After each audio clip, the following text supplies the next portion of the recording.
Muito obrigado, senador Pedro Chaves. Quero cumprimentar todos que nos assistem, cumprimentar todos os senadores aqui presentes, nosso presidente que conduz os trabalhos. Senhor presidente, desde ontem que nós temos nos revezado aqui na tribuna, justamente fazendo reflexão sobre esse momento que o Brasil está passando, um momento em que os fatos se atropelam. Brasília, eu creio que nem o melhor dos analistas consegue fazer uma previsão para as próximas horas, ou se atreve a falar com certeza, porque o cenário, ontem os jornalistas devem ter lamentado muito, porque os fatos que poderiam estampar manchetes em cada dia por si só, faltou manchete, faltou espaço para tantos fatos. É tanto que agora há pouco um senador reclamou aqui, porque tinha dois fatos muito impactantes numa mesma página, né? Então, os fatos muito fortes que impactaram o país ontem. O certo é que eu não posso deixar de rememorar também que no estado de Mato Grosso, recentemente nós tivemos impacto muito forte em todo o noticiário político, com vídeos que chocou toda a população. E são coisas que não dá para se comemorar.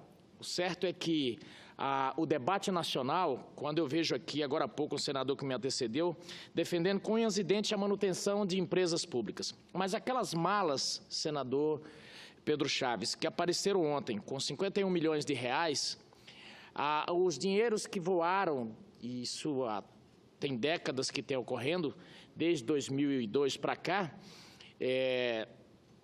eles não vêm de pé de árvore. Esse dinheiro vem das empresas públicas, esse dinheiro vem da Petrobras, BNDES, Correios. Tanto é que do governo Lula para cá, você tem pessoas do BNDES, das empresas públicas, quase todas presas. As pessoas que foram nomeadas para lá, se você pegar Petrobras, se você pegar Correios, se você pegar tudo. Então, o problema não é quanto vale, está na discussão hoje, olha, quanto vale a empresa, está vendendo por tanto. O problema é que está se tornando dispendioso para o país manter, além da empresa e seus eventuais prejuízos, manter as pessoas que para ali são direcionadas para tungarem, para vilipendiar, para tomar para si os recursos da empresa. E aí, quando a população brasileira se depara ontem com 51 milhões de reais, a dúvida que fica, as pessoas falam, olha, isso deve ter sido ao longo de anos. Pode ter sido numa operação só. Pode ter sido uma operação só. Então, eu não sou daqueles que defendo que o país continue sangrando com essas empresas, que pode muito bem passar para as mãos privadas e o Brasil não ficar mais arcano. Petrobras, por exemplo, virou uma vaca sagrada, mas ela tem sido, nos últimos anos, uma empresa que, se fosse privada, teria falido e fechado. Agora, ela é nossa quando é para socializar o prejuízo. E os brasileiros têm que pagar, têm que sair do Tesouro. Mas quando é na hora dos lucros, eu não vejo em que impacta isso, a não ser para os funcionários da Petrobras ou para 2 ou 3 acionistas. O certo é que os brasileiros não conseguem entender, por exemplo, como que a Bolívia compra a gasolina, o petróleo da Petrobras, a metade do preço que os brasileiros pagam. Então, essas discussões todas deixam o brasileiro enojado e descontente. E as pessoas dizem, por que as pessoas não vão para a rua? Porque já estão desalentadas. Quando você vê ontem, por exemplo, um procurador da República constrangido, um procurador da República gaguejando, e você notava que ele não estava confortável naquela missão ali. Então, os brasileiros já começam a pensar, por que o procurador estava tão nervoso, por que o procurador estava... por que não deixou essa denúncia, por exemplo? Eu acho que tinha que ser denunciado, sim, demorou. Mas todos os brasileiros se perguntam, por que essa denúncia do Lula, da Dilma, não foi na segunda ou não foi na quarta passada? Porque tinha que ser no mesmo dia. Então, o que ficou parecendo assim, uns dizem, olha, fez para apagar, para contrapor a mídia negativa sobre o Ministério Público. Outros dizem, não, fez porque tinha que fazer mesmo. Mas pouca gente concorda que o Ministério Público foi isento naquele particular. Então, nós precisamos que as nossas instituições possam ter menos pessoalidade, porque nós queremos que seja apurado tudo, mas menos pessoalidade, porque a última fronteira que a população estava acreditando era na PGR. E agora nos sobra Curitiba, porque, com todo respeito pelo o procurador que ora sai do cargo, estourou um saco de tinta vermelha e ele estava de camisa branca no momento. Então, isso aí vai ser, com certeza, investigado, tem que ser investigado tudo para que fiquem as claras e o Ministério Público possa resgatar, porque as pessoas precisam acreditar. As pessoas precisam acreditar. E esse negócio de ir para a TV e dizer que tem informações gravíssimas contra o STF, e esses áudios não aparecerem, isso não se confirmar verdadeiramente no outro dia, isso é de uma irresponsabilidade sem tamanho. Eu espero até que esses áudios apareçam, porque já foi anunciado que existem áudios gravíssimos contra o STF. E aí o senador Jorge Viana, que falou, é preciso que a presidente do Supremo Tribunal Federal seja incisiva na exigência de que essas coisas apareçam. Como é que você pode enlamear a Corte Suprema do país e depois não apareceu o que aconteceu? Já tinha acontecido recentemente com o presidente da República. Agora acontece com o STF. Que história é essa de dar entrevista, dizer que vai aparecer um áudio gravíssimo e esse áudio não aparecer?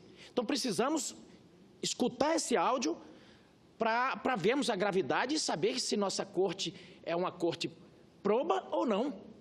Até para que esse Senado possa tomar providência, porque cabe ao Senado, em tese, fazer impeachment de algum ministro do Supremo Tribunal Federal. Agora, o que não pode é, no momento que a população brasileira já está extremamente descrente de tudo, você dizer, olha, tem um ministro que está envolvido de forma gravíssima. Os outros foram citados e tal. E depois essa coisa não se confirmar? Então, o procurador precisa colocar esses fatos todos em ordem para que ele não saia pela porta dos fundos da Procuradoria-Geral da República. Mas, senhor presidente, outro fator que eu vi aqui, ontem nós votamos a TLP, que está substituindo a TJLP. Eu vi discursos aqui inflamados defendendo a manutenção do sistema que vige no BNDES.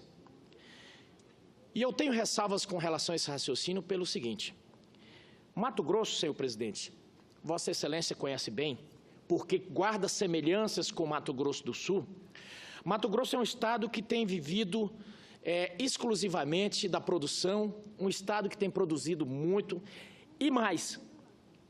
Queria avisar para quem vive no Rio de Janeiro, agora mesmo vi uma postagem do Freixo, e eu digo o seguinte: é muito bacana discutir meio ambiente, discutir Amazônia, discutir Mato Grosso, sentado lá no MIR, no Copacabana Palace, na zona sul do Rio, discutir Pantanal, sem nunca ter ido no Pantanal,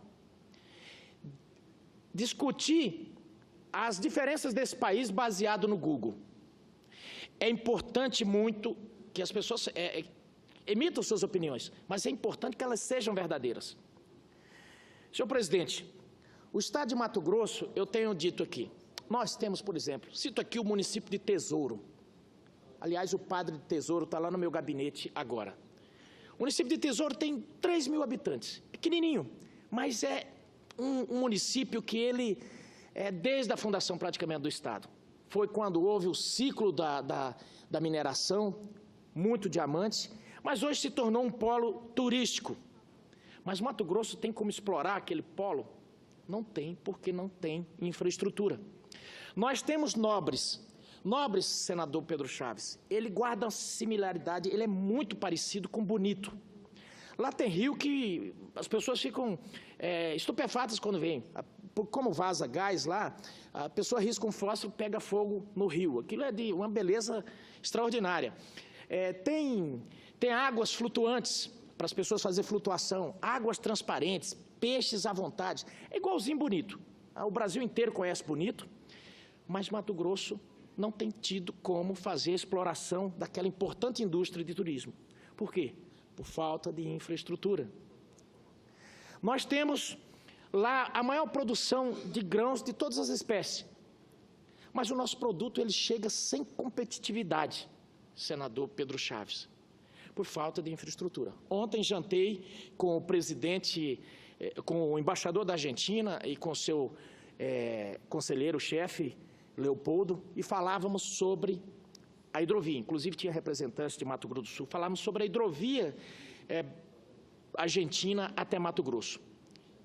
Queria baixar os custos, aliás, hidrovia essa que foi por onde Mato Grosso foi colonizado. Mas hoje em dia não se usa. Então, por que eu estou tecendo todo esse rosário aqui? É porque as discussões aqui no Senado, ontem, era sobre os pequenos, era sobre a questão do BNDES e que tinha que manter o sistema do BNDES e, ao mesmo tempo, fazia um discurso defendendo os pequenos. Eu enquadro aqui Mato Grosso como um dos pequenos que deve ser beneficiado. Mas, senador Pedro Chaves, nós temos uma rodovia lá, a BR-163, que ela, há muitos anos, essa rodovia, inclusive, liga o seu estado a Mato Grosso, e depois ela sobe ao Pará. E, na época, a presidente Dilma anunciou a privatização dessa rodovia. Tudo muito bem, tudo certo, mas, de repente, quando veio essa quebradeira toda, foram cortados os investimentos para a BR-163. E o que aconteceu? O BNDES simplesmente não mandou dinheiro e a duplicação da rodovia parou. Acontece que a concessionária já está lá em Mato Grosso cobrando pedágio. E as pessoas ficam muito indignadas com isso. O que ocorre?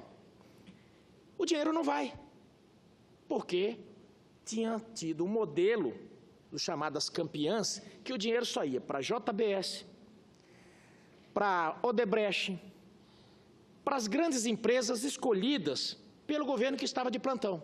Bom, isso é uma escolha do governo. Agora, nós temos que, como mato-grossense, como representante do Estado de Mato Grosso, eu tenho que dizer, foi uma escolha errada. Primeiro por quê? No momento em que escolheram essas campeãs, eles começaram a quebrar com as concorrentes todas. Em Mato Grosso, o JBS foi fechando as plantas frigoríficas todas e foi criando um caos de desemprego em regiões como Vila Rica, como Rosário, como Mirassol do Oeste. E aí, paralelo a isso, a infraestrutura também não saiu. E ontem nós discutimos aqui, quando falamos da TLP, e muitos senadores defendendo o mesmo modelo. Mas senadores que vivem aqui defendendo os pequenos. E eu falei até aqui, é um discurso que eu não consigo entender. Me louvam com os lábios, mas o seu coração está longe de mim. Porque quando é para decidir alguma coisa aqui, para ajudar os pequenos, o que acontece? Vota contra. Batem direto no desemprego, mas quando a gente tenta arrumar uma legislação que possa criar um ambiente entre empregado e patrão, demonizam por causa do discurso, por causa da luta política.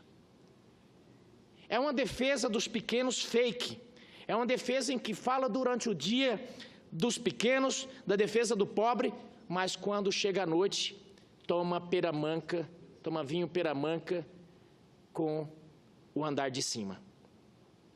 E é por isso que, já me encaminhando para o final, senhor presidente, é por isso que eu digo que essa caravana, que foi falada agora há pouco, ela terá pouco efeito. Terá pouco efeito, primeiro, porque eu faço a seguinte avaliação. O que levou esse grupo à presidência da República foi aquela carta aos brasileiros que conseguiu agregar o teto, porque o candidato tinha teto, conseguiu agregar ao teto um público que não era do Partido dos Trabalhadores. O que aconteceu? De lá para cá, mudaram-se o discurso e foi-se o candidato Paz e Amor. Sobrou agora só o ódio e a revolta.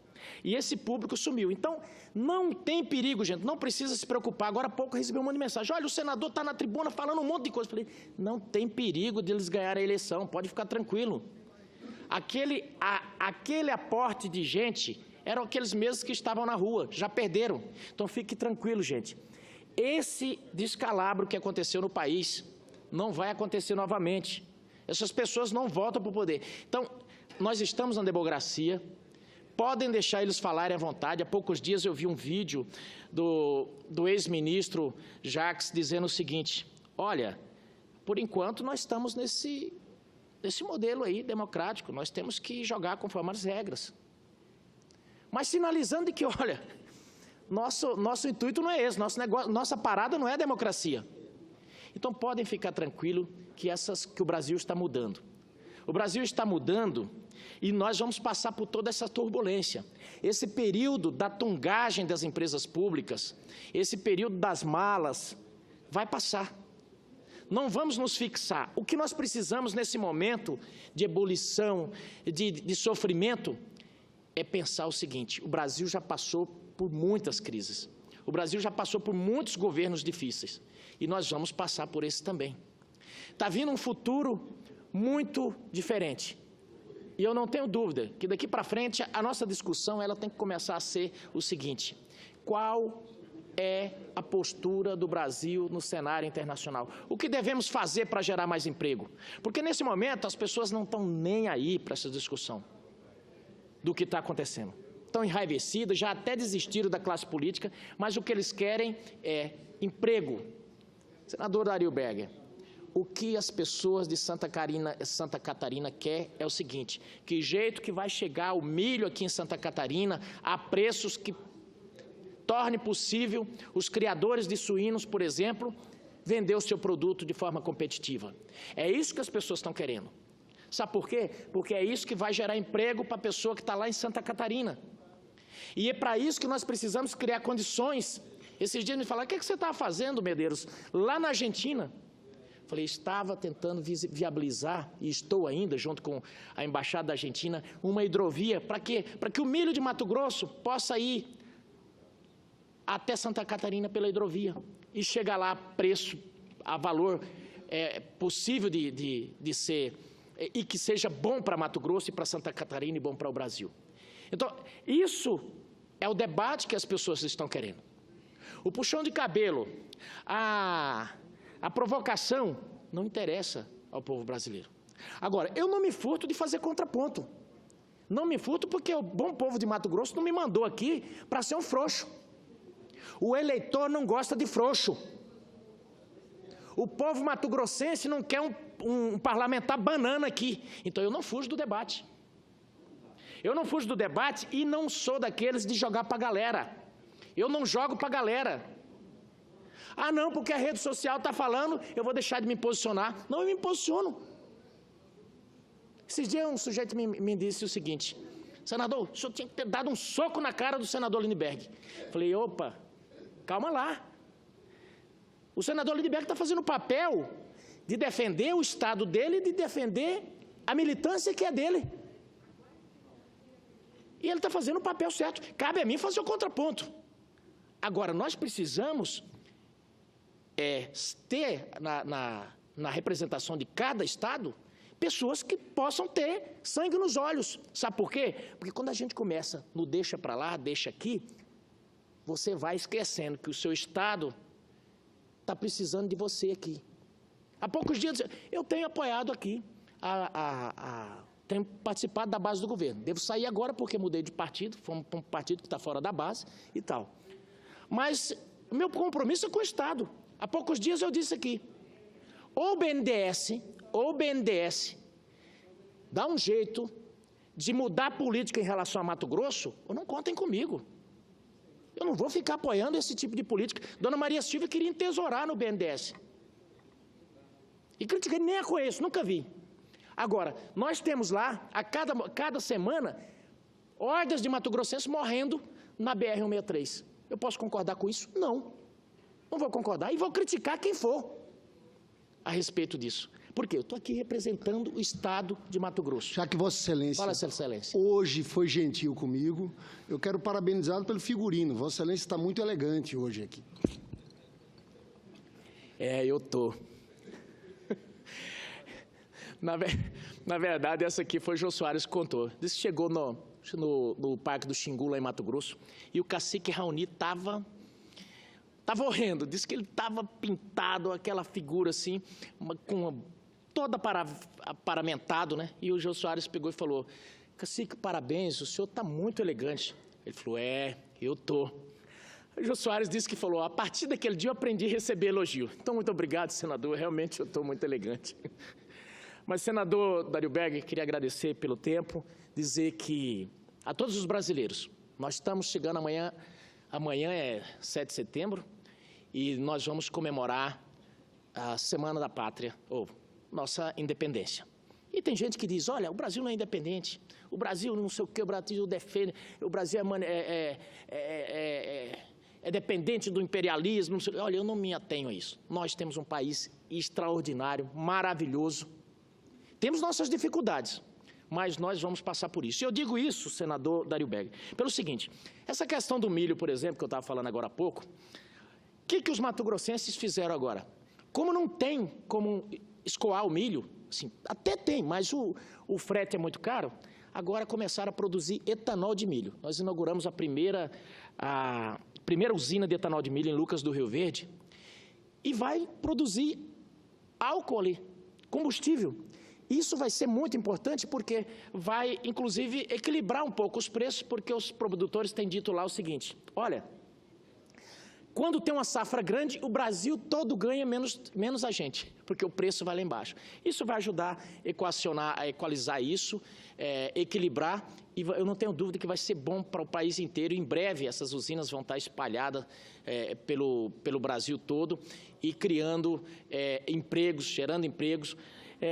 Então, eu digo o seguinte: quando eu chego, a gente vê essas mazelas aqui em Brasília, mas quando eu vou para Mato Grosso, que eu chego lá, eu recarrego as baterias, senador Dario Berger, porque eu vejo a riqueza daquele estado e o que nós podemos fazer. E aí, quando eu olho, por exemplo, nós estamos na Semana da Pátria, quando eu olho a aeronáutica, por exemplo, a aeronáutica, junto com a Embraer, a empresa brasileira, construíram o KC-390, um avião que é top na sua categoria no mundo, construiu da prancheta. O avião já está voando, já tem encomendas, e quando você vê esses exemplos, fala: não, nós podemos, a gente consegue, é só querer. E fica parecendo até o slogan da campanha do Ibama: yes, I can. Nós podemos, nós sabemos. O que a gente precisa é justamente mudar. E aí eu digo a todo mundo, o Brasil inteiro: nós não podemos nos comportar como balde de caranguejo.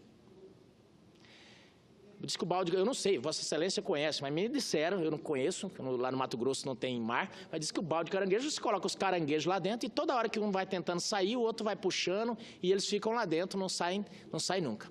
Então nós temos exemplos extraordinários. Você veja bem, quando nós temos atletas que o mundo inteiro admira, nós somos um país que precisamos acontecer agora. Precisamos parar de ser o país do futuro e ser o país do presente. Muito obrigado, senador Dario Berger.